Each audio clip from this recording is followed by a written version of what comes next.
अच्छा है पर तुम्हें कभी खुश नहीं रख सकता। जगिया के शब्द मीठे थे पर उनमें एक तेजी थी। कुछ दिन बाद बिजली ने टोनू से कहा, मैं कुछ दिनों के लिए मायके जा रही हूँ। और वो चली गई। लेकिन मायके नहीं, जगिया के साथ शहर। शहर में बिजली को सब कुछ नया मिला, कांच का घर, रेशम की साड़ी और हर सुबह नए कपड़े। पर कुछ हफ्तों में उसे एहसास हुआ कि जगिया के लिए वो प्यार नहीं बस शौक थी। अब जगिया के ऑफिस में नई नई लड़कियां आने लगीं। वो देर रात लौटता और बिजली से कहता, तुम गांव की औरत हो, थोड़ा सलीका सीखो। बिजली का दिल टूट गया। जिसने उसे गरीबी से निकाला उसी ने उसे इज्जत से गिरा दिया। उधर गांव में टोनू अकेला रह गया था। लोग ताने देते, तेरी बीवी तो शहर चली गई ठेकेदार के साथ। पर टोनू ने हार नहीं मानी। उसने तालाब के काम में और मेहनत की और कुछ महीने बाद गांव वालों की मदद से उसने अपनी छोटी सी दुकान खोल ली। धीरे धीरे उसका नाम मेहनती टोनू बन गया। अब लोग उसे इज्जत से देखते थे। एक दिन बरसात की शाम थी। टोनू अपनी दुकान पर बैठा था। तभी एक औरत भीगती हुई आई। वो थी बिजली। उसकी आंखों में थकान थी, साड़ी फटी हुई थी, पर चेहरे पर सच्चाई लौट आई थी। वो रोते हुए बोली, टोनू, मैंने बहुत बड़ी गलती की। सोचा था शहर मुझे खुशी देगा, पर वहाँ सब झूठ था। मुझे माफ़ कर दो। टोनू ने चुपचाप पानी का गिलास बढ़ाया और बोला, तू घर लौट आई है, यही काफ़ी है। बिजली उसके पैरों में गिर गई। क्या तू मुझे फिर से अपना सकेगा? टोनू ने कहा, मैं गरीब जरूर हूँ, पर मेरा दिल अमीर है। अगर तू सच्ची पछता रही है तो मेरा घर और दिल दोनों तेरे हैं। अगले दिन सूरज निकला और बरसातीपुर में फिर से रोशनी आई। टोनू और बिजली ने मिलकर खेत फिर से जोते। मिट्टी में भरोसा था और उनके दिल में एक नई शुरुआत।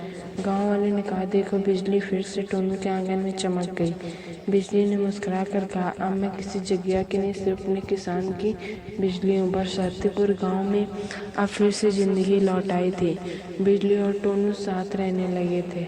वो अब खेतों में काम करती, मिट्टी से खेलती और शाम को टोनू के साथ चौपाल पर बैठ जाती।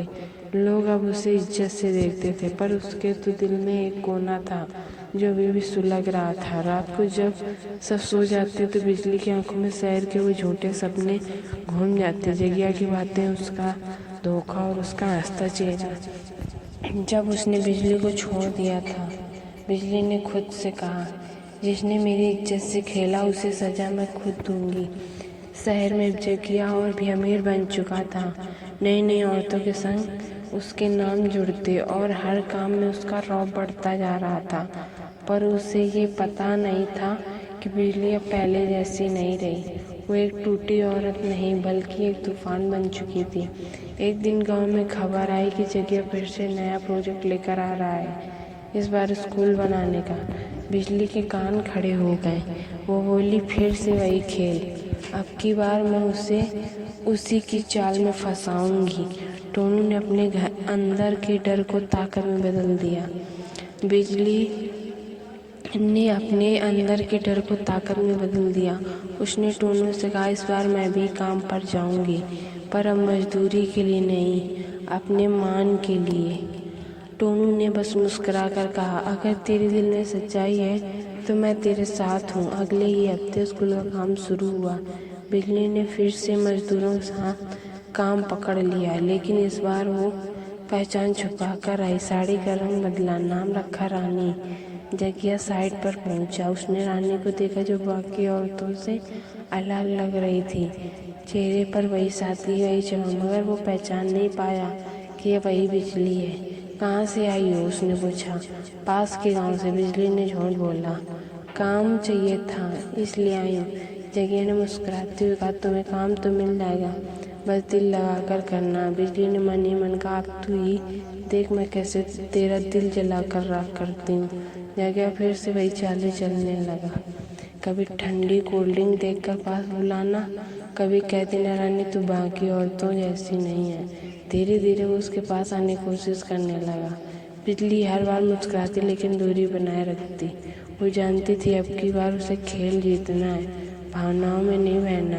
एक दिन जगिया ने कहा, रानी तू शहर चल मेरे साथ, तेरी किस्मत बदल दूंगा। बिजली ने कहा, ठीक है, पर पहले मेरे गांव में स्कूल पूरा करा दो ताकि बच्चे पढ़ सके, फिर मैं चलूंगी। जग्गिया खुश हो गया। उसे लगा वो फिर एक गरीब औरत को अपने जाल में फंसा चुका है। स्कूल का काम खत्म होने के दिन गांव में एक सरकारी मीटिंग रखी गई थी, जहां सारे अफसर, गांव के लोग और मीडिया आई थी। बिजली ने उसी दिन अपना असली चेहरा दिखाने की ठानी। जब जग्गिया मंच पर भाषण दे रहा था, हमने इस गांव को शिक्षा दी, उजाला दिया, तभी भीड़ में से एक आवाज़ बोली, उजाला नहीं ठेकेदारी, आपने तो कई औरतों की जिंदगी अंधेरे की है। सबकी नजर उस औरत पर गई, वो थी बिजली। जग्गिया हक्का बक्का रह गया। तू यहाँ कैसे? उसने अकलाते हुए पूछा। बिजली मंच पर चढ़ी, माइक पकड़ा और पूरे गांव के सामने कहा, मैं वही बिजली हूँ जिसे तू शहर ले गया था, जिसे तूने प्यार का सपना दिखाया और फिर मिट्टी में मिला दिया। आज मैं लौटी हूँ अपने सम्मान की बिजली लेकर। गांव में सन्नाटा छा गया। सरकारी अफसरों ने रुक कर सुना। बिजली ने अपने अनुभव अपने सबके सामने रखे, कैसे जगह औरतों का काम के बहाने फंसाता है, फिर शहर ले जाकर उनका इस्तेमाल करता है। उसने सारे सबूत भी दिखाए, वो चिट्ठियाँ भी जो जगिया ने लिखी थी और तस्वीरें जो उसने कभी दी थी। भीड़ में गुस्सा भर गया। लोग चिल्लाने लगे, इसको सजा दो। जगिया भागने की कोशिश करने लगा, लेकिन पुलिस ने उसे वहीं पकड़ लिया। भीड़ में पीछे टोनू खड़ा सब देख रहा था। उसकी आंखों में ना गर्व था ना गुस्सा, बस सुकून। जब पुलिस जगिया को ले जा रही थी, बिजली उसके पास आई और धीरे से बोली, अब मैं तेरे नाम को शर्म नहीं, तेरी ताकत बनकर रहूंगी। टोनू ने उसके सिर पर हाथ रखा, तो सच में मेरी बिजली है जो अंधेरे में भी रोशनी कर दे। स्कूल बन गया और उसका नाम रखा गया बिजली शिक्षा केंद्र, जहाँ हर गरीब बच्चा पढ़ सकता था। बिजली और टोनू ने वहाँ नौकरी संभाल ली। वो बच्चों को पढ़ाना सिखाते, टोनू खेतों में काम करता। गांव की औरतें अब उसे प्रेरणा की तरह देखने लगी। हर कोई कहता है बिजली जैसी औरत अगर ठान ले तो वो पहाड़ भी हिला सकती है। एक शाम बिजली स्कूल की छत पर खड़ी सूरज ढलते देख रही थी। उसने आसमान की ओर देखा और कहा, धन्यवाद भगवान, तूने मुझे टूटने नहीं दिया। टोनू पीछे से आया, उसके कंधे पर हाथ रखा और बोला, अब तू किसी की पत्नी ही नहीं, एक मिसाल है। बिजली मुस्कुराकर बोली, अब मेरी रोशनी सिर्फ तेरे लिए नहीं, पूरे गांव के लिए है। आसमान में बादल गरजे और हल्की बिजली कौंधी, जैसे खुद प्रकृति भी कह रही हो वो लौटी नहीं, वो अब भी चमक बन गई है।